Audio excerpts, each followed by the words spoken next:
నమస్తే, welcome to Andhraprabha TV. నేను సౌజన్య ఉత్తరాల. ఆంధ్రప్రదేశ్లో ఆల్మోస్ట్ ఒక వారం రోజుల పైనే చర్చ చాలా పీక్ లెవెల్కి వెళ్ళింది. ఏంటంటే డిప్యూటీ సీఎం మారాలి, లేదంటే డిప్యూటీ సీఎం ఇంకొకరు యాడ్ ఆన్ అవ్వాలి అని. సో ఒక్కొక్కరు ఒక్కొక్క రకంగా మాట్లాడుతూ ఉన్నారు. మరి ఇప్పటికైనా ఇది చల్లబడిందా? ఎందుకనంటే కూటమి ప్రభుత్వంలో ఉన్నటువంటి రెండు పార్టీలు కూడా ఉత్తర్వులు జారీ చేయడం జరిగింది. ఈ అంశం పైన మళ్ళీ ఎవరు మాట్లాడొద్దు అని. మరి ఈ అంశానికి సంబంధించి వారి విశ్లేషణని, వారి అభిప్రాయాన్ని మనతో పంచుకోవడానికి ఈరోజు మనతో పాటు ఉన్నారు సీనియర్ జర్నలిస్ట్ కిరణ్ గారు ఉన్నారు. వారితో మాట్లాడదాం. నమస్తే కిరణ్ గారు. నమస్తే అండి. డిప్యూటీ సీఎం అని చెప్పేసి చాలా డిస్కషన్స్ జరిగాయి. అటు టీడీపీ నేతల్లో కావచ్చు, జనసేన పార్టీ నేతల్లో, కార్యకర్తలు, అంటే రెండు పార్టీల కార్యకర్తల్లో, నేతల్లో. ఇప్పటికైనా అది సంసిపోయిందా, లేకపోతే ఇంకా ఎందుకోనంటే అక్కడ కట్ చేయకపోతే ఇంకా అది ప్రొలాంగ్ ఇంకొంచెం ఎక్కువ డిస్టర్బెన్సెస్ క్రియేట్ చేసే అవకాశం ఉందని చెప్పేసి తెలుగుదేశం పార్టీ వాళ్ళు కావచ్చు, చంద్రబాబు గారు కావచ్చు, అలాగే at the same time Janasena party అధ్యక్షులు పవన్ కళ్యాణ్ గారు ఇద్దరు కూడా ఉత్తర్వులు జారీ చేశారు. ఈ టాపిక్ మీద అసలు ఎవరు మాట్లాడద్దు అని. అంటే ఉత్తర్వులు జారీ చేసేంతగా డిస్టర్బ్ చేసిందా ఈ డిప్యూటీ సీఎం అనేటువంటి అంశం? అంటే ఏమంటారు మీరు? డెఫినెట్గా అండి, అంత వివాదాన్ని అయితే రాజేసింది అని చెప్పాలి. స్పెషల్గా ఇప్పుడు మీరు అడిగిన ప్రశ్నలో ఫస్ట్ భాగం, అసలు ఇది సమసిపోయిందా? సమసిపోలేదు. దీన్ని కోల్డ్ స్టోరేజ్లో పెట్టారు. ఓకే, కోల్డ్ స్టోరేజ్లో ఎప్పుడు కావాలంటే అప్పుడు బయటికి తీసి వాడుకోవచ్చు. మీకు అర్థమైంది కదా? కోల్డ్ స్టోరేజ్లో పెట్టడం అంటే మీరు కూరగాయలు లేకపోతే పప్పు దినుసులు ఇవన్నీ కూడా పాడవకుండా కోల్డ్ స్టోరేజ్లో పెడతాం. ఎప్పుడు కావాలంటే అప్పుడు తిరిగి రేట్ వచ్చినప్పుడు అమ్ముకుంటాను. సో ఇప్పుడు కూడా ఈ అంశాన్ని కూడా కోల్డ్ స్టోరేజ్లో పెట్టారు. రాగల 4.5 ఏళ్లలో ఏ క్షణమైనా ఈ అంశాన్ని వాడుకునే అవకాశం ఉంది. అంతే తప్ప పూర్తిగా ఇది తెరమరుగైపోతుందని, పూర్తిగా ఈ అంశానికి తెరపడినట్టేనని మనం అనుకోవటానికి వీల్లేదు. అంటే ఉత్తర్వులు జారీ చేశారా అన్నారంటే అందులో ఏమైనా టైం పీరియడ్ పెట్టారా? 1 సంవత్సరం, 2 సంవత్సరాలు అని, లేకపోతే అది ఎంతవరకు?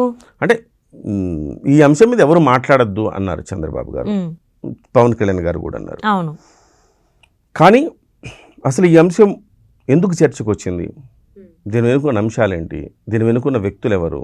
ఇవన్నీ మనం ఒక్కసారి ఆలోచిస్తే ఇది తాత్కాలికంగా ఆపారే తప్ప ఏదో ఒక రోజు మళ్ళీ బయటకు వచ్చే అవకాశం ఉంది అని అనుకోవాలి. సో దీంట్లో ప్రధానంగా మీరు ఓన్లీ ఇక్కడి నుంచి ఇంకోసారి మాట్లాడద్దని మీరు అంటే కుదరదు. మాట్లాడిన వాళ్ళ మీద చర్య తీసుకోవాలి. మీరు చర్య తీసుకుంటేనే మీరు న్యాయం చేసినట్టు, నిబద్ధతతో వ్యవహరించినట్టు. అంతే తప్ప చర్యలు తీసుకోకుండా మీరు దీన్ని ఇక్కడితో ఆపేసేయండి, ఇంకెవరు మాట్లాడద్దు, ఏదైనా ఉంటే మేము మాట్లాడుకుంటాం అన్నంత మాత్రాన ప్రయోజనం లేదు. ఒక సంకేతం ఇవ్వాలిగా, ఒక సందేశం ఇవ్వాలి కదా. సో మీరు ఈ రకంగా పిచ్చి పిచ్చి మాటలు మాట్లాడితే, కూటమిని దెబ్బతీసే మాటలు మాట్లాడితే శిక్షార్హులు అనేది తెలియాల్సిన అవసరం ఉంది. మీరు అన్నారు ఇది అంత పెద్ద వివాదమా? వివాదమే కదండి. సో వివాదాన్ని రాజేశారు. ఇవాళ ఒక డిప్యూటీ సీఎం ఉండగా ఇంకో డిప్యూటీ సీఎంని కూడా తీసుకుంటామంటే అర్థం ఏంటి? డెఫినెట్గా డిప్యూటీ సీఎం హోదాని డైల్యూట్ చేయటమే. డైల్యూట్ చేస్తే ఎవరికి నష్టం? పవన్ కళ్యాణ్ గారికి నష్టం. సో పవన్ కళ్యాణ్ గారికి నష్టమైన అంశాన్ని ఇవాళ ప్రస్తావించిన వాళ్ళు ఎవరు? ఆ కూటమికి నష్టం చేకూర్చే పనులు చేసిన వాళ్ళు ఎవరు? వాళ్ళని గుర్తించి శిక్షించాల్సిన బాధ్యత తెలుగుదేశం పార్టీ మీద ఉంది అంటా నేను. సో ఎవరు దీనికి మొత్తం కారకులు? మహాసేన రాజేష్.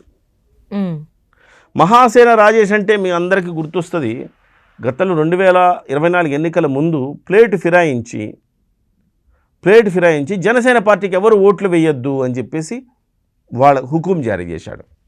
జనసేన పార్టీకి ఎవరు ఓట్లు వేయొద్దు, నా వెనక 15% మంది ఉన్నారు, ఖచ్చితంగా మీ అందరూ కలిసి జనసేన పార్టీని ఓడించాలి, 21 స్థానాల్లో ఓడించేయాలి అని చెప్పేసి పిలుపునిచ్చాడు. ఆ సందర్భంలో తెలుగుదేశం పార్టీ నుంచి ఒక్క మాట కూడా ఆయన అనలేదు. అయితే ఏదో భగవంతుడి దయ వల్ల జనసేన పార్టీ గెలిచింది. అయితే ఆ తర్వాత మహాసేన రాజేష్ గారిని తీసుకొచ్చి కూర్చోబెట్టి, అంటే కేంద్ర మంగళగిరి కార్యాలయంలో కూర్చోబెట్టి ప్రెస్ మీట్ పెట్టించారు. అంటే వేరే ఇష్యూస్ మీద. అంటే కూటమికి నష్టం చేసిన వ్యక్తి, అవసరమైతే నన్ను సస్పెండ్ చేసుకోండి అని చెప్పిన వ్యక్తిని మళ్ళీ మీరు తీసుకొచ్చి అధికార ప్రతినిధి హోదాలో తీసుకొచ్చి ఆడు కూర్చోబెట్టి ప్రెస్ మీట్ పెట్టించారంటే అర్థం ఏంటి? మీరు ఆయన్ని ప్రోత్సహించినట్టే అనుకోవాలి కదా అర్థం. ఆయన అలా మాట్లాడినప్పుడు ఆయన శిక్షించాలి కదా, ఆ రోజు శిక్షించరా? కనీసం నేనంటున్నా ఇవాళైనా ఒక శిక్ష వేయాలి, సస్పెండ్ చేయాల్సిన అవసరం ఉంది. ఓకే, సస్పెండ్ చేస్తే ఇవాళ అతన్ని మనము మొదటి నుంచి అబ్జర్వ్ చేస్తే అతని క్యారెక్టర్ మొత్తం మనం చూస్తే కనుక ఏ ఎండకు ఆ గొడుగు పెడుతున్నాడు. పవన్ కళ్యాణ్ గారిని, చంద్రబాబు గారిని అతను తిట్టినంతకు ఇంకెవరు తిట్టలా, అంత బండ బూతులు తిట్టిన వ్యక్తి. ఆ తర్వాత పవన్ కళ్యాణ్ గారిని, ముఖ్యంగా జనసేన పార్టీ జన సైనికులను అయితే జుగుప్సాకరంగా, అత్యంత జుగుప్సాకరంగా మాట్లాడిన వ్యక్తి. అలాంటి వ్యక్తి నేను మారిపోయాను అంటూ పవన్ కళ్యాణ్ గారు కటౌట్లు పెట్టి, ముద్దులు పెట్టి, సో పవన్ అన్నా నీలాంటి నాయకుడు లేడన్నా, దేశంలో ఎప్పుడు చూడలేదన్నా, రాబోడన్నా అని చెప్పేసి పొగిడి, చివరికి పవన్ కళ్యాణ్ గారు నేను పార్టీలోకి ఆహ్వానించలేదన్న కోపంతో, దుగ్ధతో మళ్ళీ పవన్ కళ్యాణ్ గారి మీదనే ఎదురుదాడి, తెలుగుదేశం పార్టీలో చేరి. సో ఇంతటి ఫ్లిప్ ఉన్న మనిషి ఇవాళ, ఆ మనిషే ఇవాళ ఈ డిప్యూటీ సీఎం అనే పదవికి సంబంధించిన అంశాన్ని మాట్లాడారు. ఓకే, అతను మాట్లాడిన తర్వాతనే వరుసగా అనేక మంది మాట్లాడారు. అంటే మహాసేన రాజేష్ గారు వన్స్ ఆ మాట బయట పెట్టిన తర్వాతనే ఒక న్యూస్ పేపర్లో వీకెండ్ కాలం అనే దాంట్లో కాలంలో అంతకుముందు వచ్చింది, కానీ ఆయన ఉప ముఖ్యమంత్రి చేయమని ఎక్కడా చెప్పలేదు ఏబిఎన్ రాధాకృష్ణ గారు. కానీ మహాసేన రాజేష్ గారు మాత్రం ఉప ముఖ్యమంత్రిని చెయ్యాలి అని చెప్పారు. ఉప ముఖ్యమంత్రిని చేయడం అంటే ఇండైరెక్ట్ జనసేనాని బలహీనపరచడమే అని మనం భావించాలి.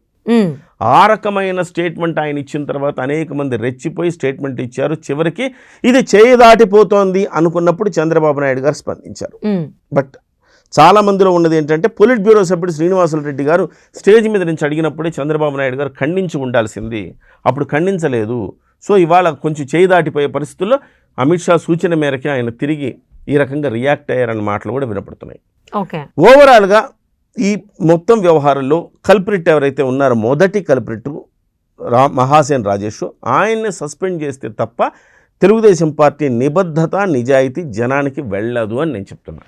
అంటే ఈ డిప్యూటీ సీఎం అనేటువంటి అంశం దేశ విదేశాలు దాటి అక్కడ కూడా భరత్ గారు మాట్లాడడం వల్లనే ఉత్తర్వులు జారీ దాకా వెళ్ళిందా, లేకపోతే ఇప్పుడప్పుడే ఉత్తర్వులు జారీ చేయడం అనేది రాకపోయి ఉండొచ్చు అనుకోవచ్చా? భరత్ గారు మామూలుగానే భరత్ గారు మాట్లాడక ముందే టీడీపీ పార్టీ ఆఫీసు నుంచి ఒక ఆదేశాలు వచ్చినాయి ఎవరు మాట్లాడద్దని. అయినా కానీ మళ్ళీ భరత్ గారు మాట్లాడారు. యాక్చువల్లీ భరత్ గారు మాట్లాడిన తర్వాతే ఉత్తర్వులు వచ్చాయని చెప్పేసి కొంతమంది అంటారు. ఇందులో ఏ వాస్తవం ఏంటి? లేదు, ముందే వచ్చాయి, ఆ తర్వాతే భరత్ గారు మాట్లాడారు. ఏదేమైనా భరత్ గారు మాట్లాడిన దాన్ని కూడా మనం తప్పు పట్టాల్సిన అవసరం లేదు. ఎందుకంటే ఆ పెట్టుబడులను ఆకర్షించడానికి రాబోయే రోజుల్లో ముఖ్యమంత్రి అవుతారండి లోకేష్ గారు అని చెప్పడంలో కొంత అతిశయోక్తిగా మంత్రి హోదాలో ఉన్నటువంటి వ్యక్తి ఏపీ సీఎం చంద్రబాబు నాయుడు గారు ముందు అలా మాట్లాడడం, ఆ రకంగా ప్రస్తావించడం, అసందర్భంగా మాట్లాడడం అంత ఈజీగా ఎలా తీసుకోవాలంటారు? ఎవరు మంత్రి కాదు, భరత్ గారు మాట్లాడింది మీ దావోస్లో మాట్లాడారు, కరెక్టే మీరు. అంటే ఆయన ఉద్దేశం ఏంటంటే పెట్టుబడిదారులను ఆకర్షించడం కోసంగా. సో చంద్రబాబు గారి తర్వాత ఎవరు అనే కంగారు, ఆ కన్ఫ్యూజన్ అవసరం లేదు. నారా లోకేష్ గారు ముఖ్యమంత్రిగా బాధ్యతలు చేపడతారనే రీతిలో ఆయన చెప్పారు. కానీ ఇది కూడా ఈ అంశాలు ఏమీ లేకపోయింటే అది కూడా పెద్ద పట్టించుకోవాల్సిన అవసరం లేదు. ఇంత వివాదం జరుగుతున్నప్పుడు ఆయన మాట్లాడిన మాటలు కూడా కొంత వివాదాస్పదం అని చెప్పాలి.